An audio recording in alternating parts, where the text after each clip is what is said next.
Começa agora o programa Hora e a Vez da Pequena Empresa, sempre levando para você muitas informações e atrações. Confira! O professor Edmundo Medeiros, explicando aos empresários como impugnar e contestar o indeferimento da adesão ao Simples Nacional. O advogado Piraci Oliveira, trazendo um relevante tema para os empresários.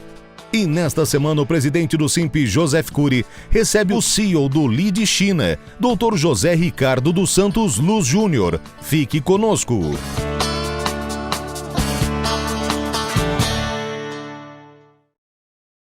Olá, mais um programa dentro do ambiente Covid e das incertezas que ainda pesam sobre as empresas e os seus colaboradores. Muito bem. Nesse nosso encontro, eu separei um tema que é muito importante para todas as empresas, que é a chamada pejotização. Então, aquela contratação de uma pessoa jurídica que não tem empregados, que tem um sócio, dois ou três, enfim, em que há um trabalho basicamente unipessoal e o representante é quem trabalha, exerce a função na empresa contratada, o PJ. Muito bem. Até 2017, fazendo apenas uma linha do tempo, até 2017 vigiam entre nós o enunciado 331 do TST, que com outras palavras dizia que a terceirização e a pejotização eram ilegais. Então, se houvesse uma pejotização até março de 2017, a posição seria ilegal, ilícita, e a consequência disso seria o vínculo de emprego diretamente entre aquela pessoa física que presta serviço e o tomador. Em 2017 muda a lei dos temporários, que é uma lei de 1974, e a pejotização então passa a ser admitida no Brasil. Então, março de 2017. A reforma trabalhista reforçou essa questão mais para o final do ano de 2017, e a partir dali, então, temos um ambiente em que é possível haver a pejotização. Não é um liberou geral, mas há a possibilidade da pejotização. O próximo fato importante nessa análise é o julgamento do Supremo, já em 2020, dando conta de que a reforma trabalhista e a lei que mudou dos temporários, ela é constitucional, ela é lícita e, portanto, vigente. E mais para frente ainda, agora em março de 2021, há um julgamento no Supremo Tribunal Federal dando conta que uma lei de 2005, vejam senhores, 2005, determinava que na contratação de serviços artísticos, culturais, intelectuais, por pessoa jurídica, ainda que com caráter personalíssimo, não haveria consequência ou possibilidade de autuação tributária e previdenciária nesta relação. Isso foi julgado em março de 2021 como lícito. Então temos até março de 2017 a impossibilidade, em março a base legal nova, reforçada com a reforma trabalhista, que é do final do ano de 2017, dois julgados, um em 2020 e um em 2021, pelo Supremo, dando conta de que a terceirização é lícita. Muito bem, tudo lindo e maravilhoso. O que acontece hoje em dia? Então nós estamos aqui no mês de abril de 2021, qual é o panorama que nós temos? A pejotização é lícita, ela pode ser feita, mas desde que haja um mínimo de autonomia de gestão daquele que é o PJ. Você não pode, por exemplo, terceirizar uma secretária, mas você pode terceirizar um gerente de contas. Você pode terceirizar alguém que tem autonomia, e essa autonomia ganha grande relevância, especialmente no ambiente de home office, no ambiente de Covid.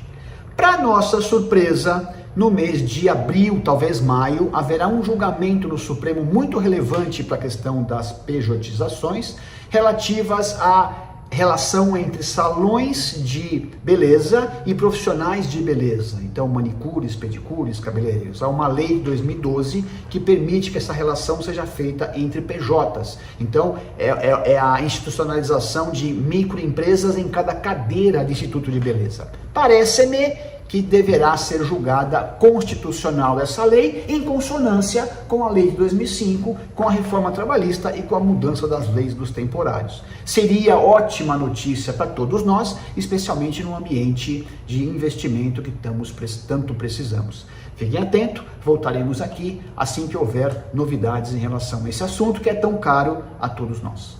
Até lá!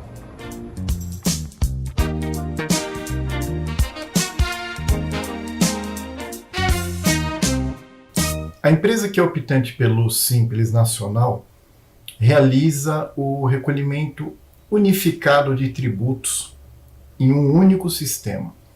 O que significa dizer que, ao realizar o recolhimento mensal do Simples, estarão sendo recolhidos tributos de natureza federal, estadual e municipal, a depender da atividade principal desta empresa. É, sem sombra de dúvidas, o regime que tem a maior adesão de empresas no Brasil.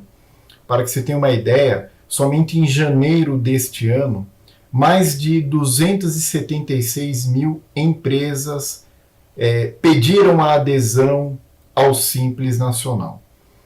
A má notícia é que deste número, aproximadamente 125 mil empresas tiveram o seu pedido indeferido.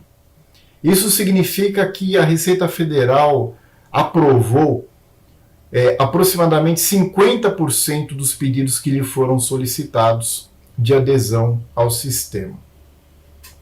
Quando isto ocorre, a empresa que teve o seu pedido indeferido tem à sua disposição a possibilidade de apresentar uma impugnação a este indeferimento, o que até pouco tempo necessariamente exigia o comparecimento físico do representante desta empresa a uma delegacia da Receita Federal. A boa notícia é que, a partir deste ano, a Receita Federal disponibilizou a possibilidade de impugnação deste indeferimento de forma eletrônica.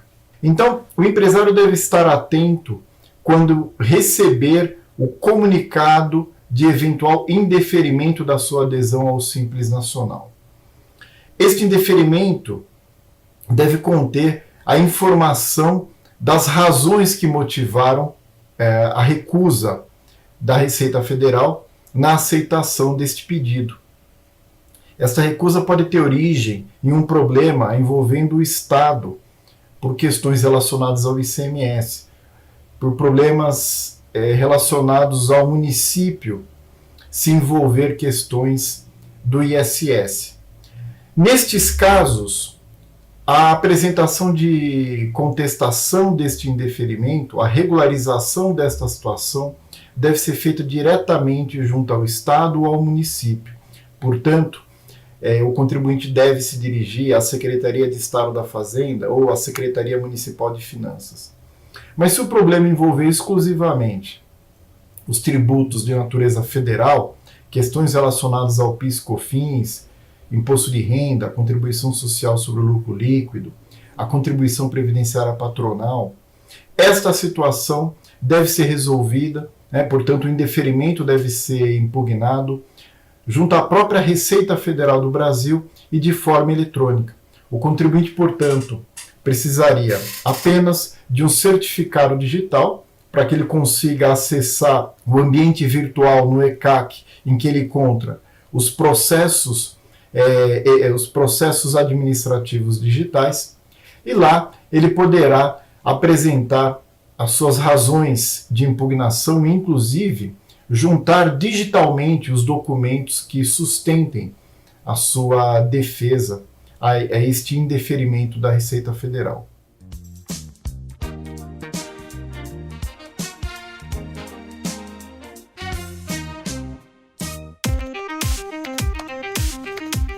Agora é a hora dos empresários da pequena empresa ganharem dinheiro com a internet. O Marketplace da Keepsell chegou com tudo.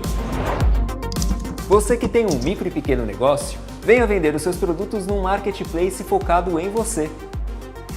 Cadastre-se no Marketplace da Keepsell e venda com segurança para qualquer pessoa física ou jurídica do Brasil, sem burocracia. Inscreva-se gratuitamente agora e coloque a sua empresa na era digital. Entrevista da semana.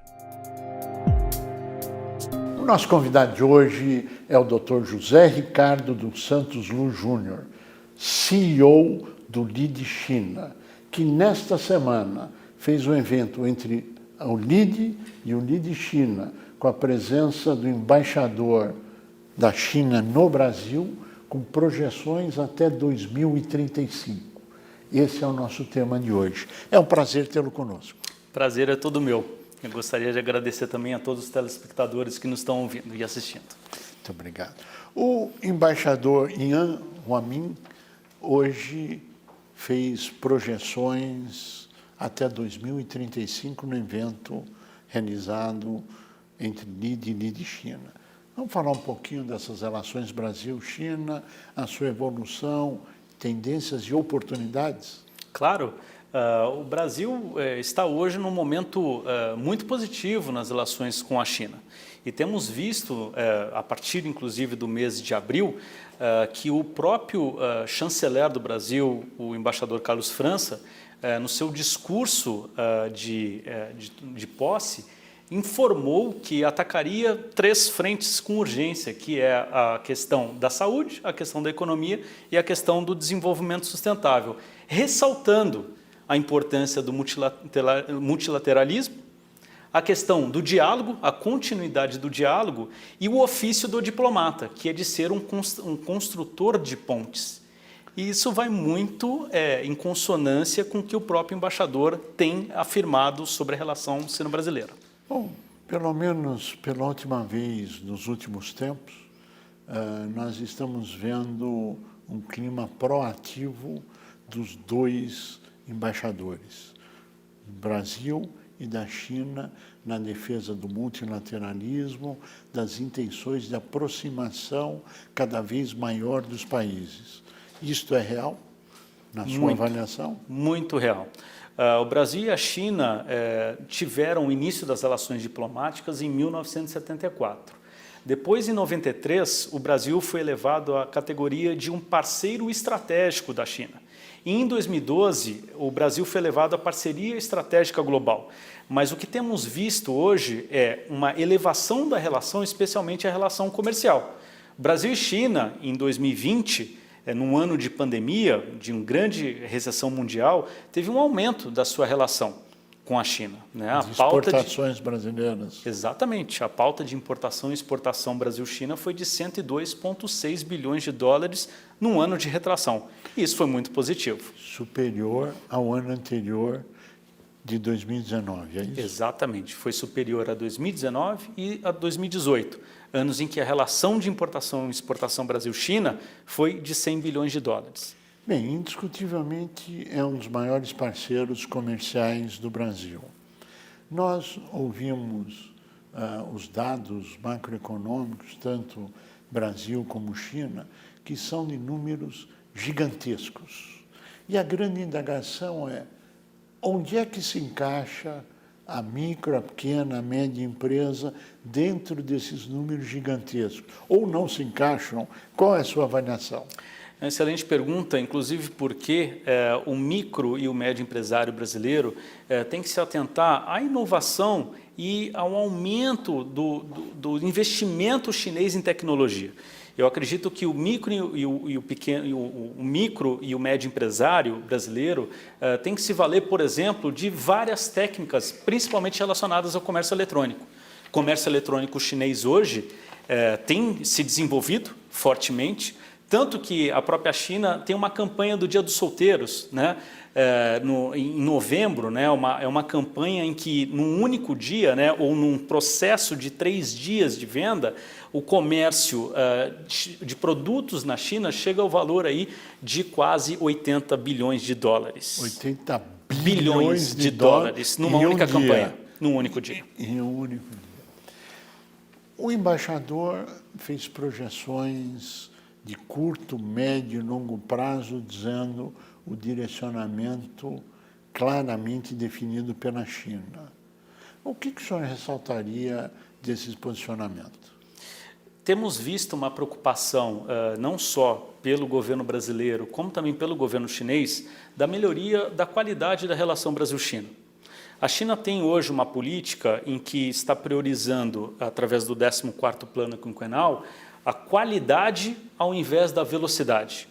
E isso também se aplica em relação ao Brasil. Por quê? Porque o Brasil tem desenvolvido uma pauta positiva em relação à China, mas precisa melhorar o que exporta para a China, especialmente porque basicamente 80% da pauta de exportação do Brasil para a China se baseia em minério de ferro, soja, petróleo e celulose.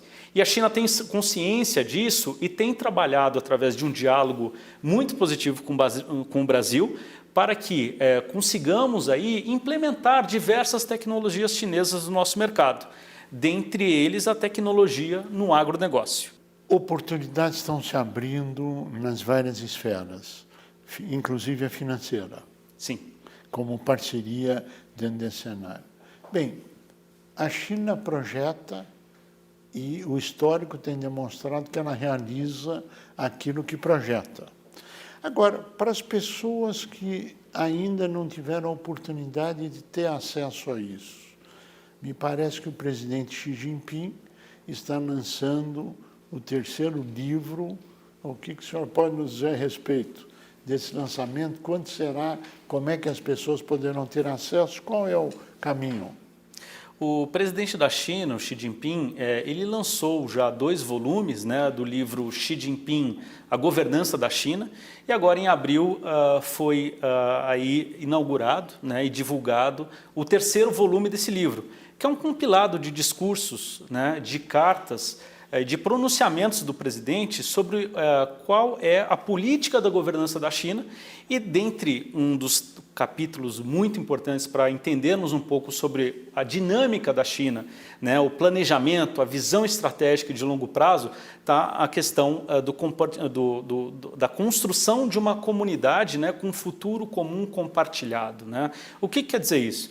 Quer dizer aí um aprimoramento, não só do desenvolvimento doméstico interno chinês, mas um aprimoramento da relação da China com os países parceiros. E o Brasil, certamente, como parceiro estratégico global, precisa se atentar a esse livro, e é um livro recomendado ao empresariado brasileiro que quer entender um pouco sobre o futuro da China, o que a China está pensando a médio e a longo prazo. Quem quiser comprar um livro é esse número que está aqui na tela, é isso? Exatamente. Bom, quando se fala dessa relação, você fala de mudanças comportamentais, de mudanças filosóficas, do conhecimento, de uma relação cultural, de fusos horários totalmente diferentes. A Lide China consegue assessorar e ajudar nesse cenário para as pessoas interessadas? O nosso principal papel é de ser uma plataforma que une o empresariado sino-brasileiro. Então, nós temos como principal objetivo fomentar negócios entre as empresas brasileiras e as empresas chinesas. É claro que a China, como um grande parceiro comercial do Brasil e com um enorme investimento em inovação e tecnologia, poderá ir através de acordos, né, junto com o Brasil, né, e beneficiar aqui o desenvolvimento do nosso país. Tanto é que o Brasil e a China têm um mecanismo de diálogo que se chama COSBAN. O que é a COSBAN? É a Comissão Sino-Brasileira de Alto Nível de Concertação e Cooperação. Falando em outras palavras, é um mecanismo de diálogo político, subdividido em 12 subcomissões, subcomissão econômico-comercial, financeira, de educação, agricultura, né, aeroespacial, dentre outras. E nessas subcomissões são debatidos potenciais projetos a serem desenvolvidos entre o Brasil e a China. Tanto é que desenvolvemos o Plano Decenal de Cooperação, 2012 a 2021. Agora, isto vence esse ano. E nós não temos visto continuidade ou nova negociação. Isto nós podemos dizer que se deve à pandemia ou às relações talvez um pouco estremecidas entre os embaixadores e governos e que deve melhorar agora para um caminho mais saudável? Ou qual a sua análise sobre o tema? A minha análise é extremamente positiva, porque tivemos realmente um estremecimento da relação sino-brasileira no ano de 2020, mas entendo agora, inclusive, com a postura do nosso chanceler em relação à China e a abertura do diálogo entre as autoridades brasileiras e chinesas, de um interesse maior de ambos os lados em dar continuidade, né, ao que sempre foi a relação Brasil-China. Até agosto do ano passado, tivemos 46 anos de uma relação profícua, uma relação ganha-ganha, uma relação em que não há um histórico de guerras. E temos visto uma retomada desde o mês de abril de 2021 desse diálogo, não só pela autoridade do Itamaraty, do Ministério das Relações Exteriores, bem como por vários outros interlocutores para aproximar a China novamente. Agora, quando se fala da relação Brasil-China, o Brasil já foi colocado, ou está colocado, no último degrau, ou no degrau máximo, da parceria. Isso é real? Sim, sem dúvida. Explica para a gente o que significa isso. O Brasil tem uma relação muito positiva com os chineses. Nós somos hoje considerados um parceiro estratégico global e temos visto um investimento cada vez maior chinês aqui no Brasil. Se analisarmos apenas o estoque de investimento estrangeiro direto no país, temos aí, nos últimos 20 anos, um investimento de 80 bilhões de dólares, um investimento chinês, diretamente aqui em solo brasileiro. Então, o chinês ele tem não só uma capacidade de investimento, como um know-how e uma tecnologia, né, para a execução de diversos projetos. E, inclusive, o plano decenal, como você bem mencionou, que finda agora em 2021, ele pode ser renovado, né? Podemos fazer um plano decenal de cooperação bilateral Brasil-China de 2022 até 2031. E isso vai ser muito importante para quê? Para trabalharmos esse arcabouço institucional entre o Brasil e a China. Que é fundamental. Que é fundamental, inclusive, para desenvolver projetos-chave. Projetos que o Brasil precisa da expertise chinesa. Claro, do investimento, da tecnologia, de exportar, de importar, enfim, o multilateralismo. É isso que o Brasil vem defendendo, é isso que a Liga China defende, etc. É muito importante analisarmos esses grandes projetos a serem desenvolvidos através do plano decenal. Um dos grandes exemplos é a questão da ferrovia bioceânica, que vai encurtar a distância entre Brasil e China em 10 dias. Então, isso vai facilitar também para o micro, para o pequeno e para o médio empresário brasileiro em exportar os seus produtos à China. E qual que é a vantagem, não só desses planos, mas também do investimento em tecnologia e inovação? É a possibilidade do pequeno, do micro e do médio empresário exportar os seus produtos sem ter a necessidade de constituir uma empresa lá na China. Sem dúvida. Então, nós conseguiremos, através aí de toda essa dinâmica de cooperação com a China, um diálogo em que o próprio pequeno, médio e microempresário vender o seu produto diretamente no mercado ávido, que é o mercado consumidor chinês. Que é fundamental ele ter essa oportunidade. Dr. José Ricardo Santos Luz Júnior, infelizmente chegamos ao final do nosso tempo, mas queremos agradecer a sua participação, aos esclarecimentos, a transmissão do conhecimento acumulado, desejar pleno êxito nessa longa caminhada e que as relações sino-brasileiras possam ser cada vez melhores, mais prósperas para todas as nações. A você que esteve conosco, nosso mais profundo agradecimento, com a certeza que estaremos juntos na semana que vem. Até lá! Agora é a hora dos empresários da pequena empresa ganharem dinheiro com a internet. O Marketplace da KeepSell chegou com tudo. Você que tem um micro e pequeno negócio, venha vender os seus produtos num Marketplace focado em você. Cadastre-se no Marketplace da KeepSell e venda com segurança para qualquer pessoa física ou jurídica do Brasil, sem burocracia. Inscreva-se gratuitamente agora e coloque a sua empresa na era digital.